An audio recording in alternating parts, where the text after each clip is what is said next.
ಇವತ್ತು ನಾನು ಆರೋಗ್ಯಕರವಾದ ಬ್ರೇಕ್ಫಾಸ್ಟ್ ರೆಸಿಪಿ ಜೊತೆಗೆ ಬಂದಿದ್ದೇನೆ. ಇಲ್ಲಿ ಸ್ವಲ್ಪವೂ ಅಕ್ಕಿಯನ್ನು ಬಳಸದೆ ನಾವಿವತ್ತು ಪೊಂಗಲನ್ನು ಮಾಡೋಣ.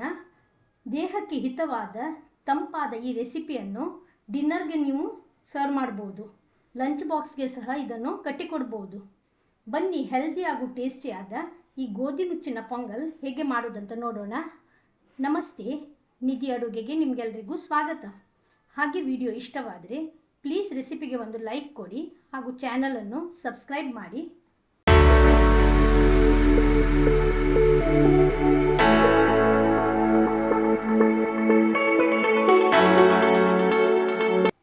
ಈ ಪೊಂಗಲನ್ನು ಇಲ್ಲಿ ಕುಕ್ಕರಲ್ಲಿ ಮಾಡ್ತಾ ಇರುವುದರಿಂದ ಗ್ಯಾಸ್ ಫ್ಲೇಮನ್ನು ಆನ್ ಮಾಡಿ ಕುಕ್ಕರನ್ನು ಗ್ಯಾಸಲ್ಲಿ ಇಟ್ಟಿದ್ದೇನೆ.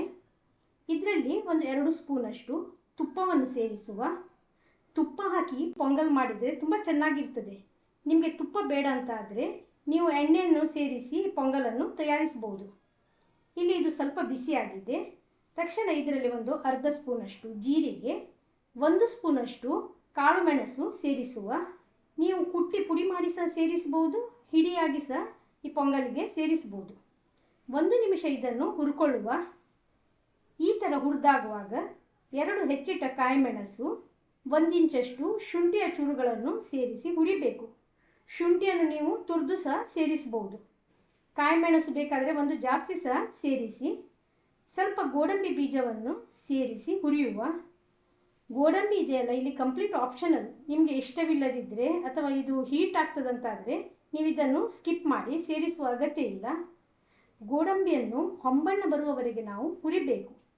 ಇದಕ್ಕೀಗ ಸ್ವಲ್ಪ ಹಿಂಗಿನ ಹುಡಿಯನ್ನು ಸಹ ಸೇರಿಸುವ ಹಾಗೂ ಫ್ರೈ ಮಾಡುವ. ಜೊತೆಗೆ ಸ್ವಲ್ಪ ಕರಿಬೇವಿನ ಎಲೆಯನ್ನು ಸಹ ಸೇರಿಸಬೇಕು. ಚೆನ್ನಾಗಿ ಇದನ್ನು ಹುರಿಯುವ. ಈ ಎಲೆಗಳು ಒಳ್ಳೆ ಕ್ರಿಸ್ಪ್ ಆಗಬೇಕು. ಗೋಡಂಬಿ ಸಹ ಒಳ್ಳೆ ಫ್ರೈ ಆಗಿ ಇಲ್ಲಿ ಕಲರ್ ಚೇಂಜ್ ಆಗಿದೆ. ಈ ಬದಿಯಲ್ಲಿ ನಾನು ಒಂದು 250 ಗ್ರಾಮ್ ಅಷ್ಟು ಗೋಧಿ ತರಿಯನ್ನು ತೊಳೆದಿಟ್ಟಿದ್ದೇನೆ. ಒಂದು 2-3 ಸಲ ನೀರು ಚೇಂಜ್ ಮಾಡಿ ತೊಳೆದಿಡಬೇಕು. ಜೊತೆಗೆ ಒಂದು 1/4 ಕಪ್ ಅಂದರೆ ಒಂದು 75 ಗ್ರಾಮ್ ಅಷ್ಟು ಹೆಸರು ಬೇಳೆಯನ್ನು ಸಹ ತೊಳೆದಿಟ್ಟಿದ್ದೇನೆ. ಇವೆರಡರ ನೀರನ್ನು ಕಂಪ್ಲೀಟ್ ಆಗಿ ನಾವು ಬಸಿದು ತೆಗಿಬೇಕು. ಈಗ ಇದನ್ನು ಒಗ್ಗರಣೆಯಲ್ಲಿ ಸೇರಿಸಿ ಒಂದು 2-3 ನಿಮಿಷಗಳ ಕಾಲ ಹುರಿಬೇಕು.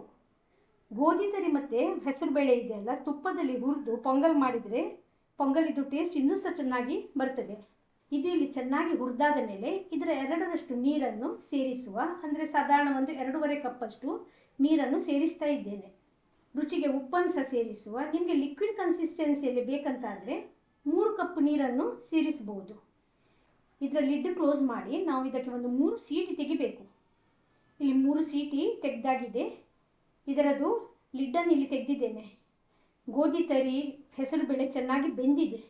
ನೀರು ಸಹ ಜಾಸ್ತಿ ಇಲ್ಲ. ನೀವು ಬೇಕಾದರೆ ಒಂದು ಅರ್ಧ ಕಪ್ ನೀರು ಜಾಸ್ತಿ ಸೇರಿಸಿ ಲಿಕ್ವಿಡ್ ಕನ್ಸಿಸ್ಟೆನ್ಸಿಯಲ್ಲಿ ಮಾಡ್ಬೋದು.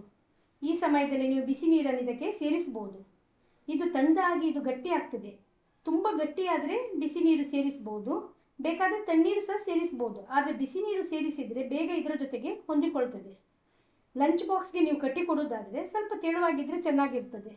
ಯಾಕೆ ಹೇಳಿದರೆ ಇದು ಸಮಯ ಹೋದ ಹಾಗೆ ಗಟ್ಟಿ ಆಗ್ತದೆ. ಈ ಪೊಂಗಲ್ ಇದೆಯಲ್ಲ, ಬಿಸಿ ಇರುವಾಗಲೇ ತುಂಬ ಟೇಸ್ಟ್ ಆಗ್ತದೆ. ಇದಕ್ಕೆ ಬೇಕಾದರೆ ತೆಂಗಿನ ತುರಿ, ಕೊತ್ತಂಬರಿ ಸೊಪ್ಪನ್ನು ಸಹ ಸೇರಿಸ್ಬೋದು.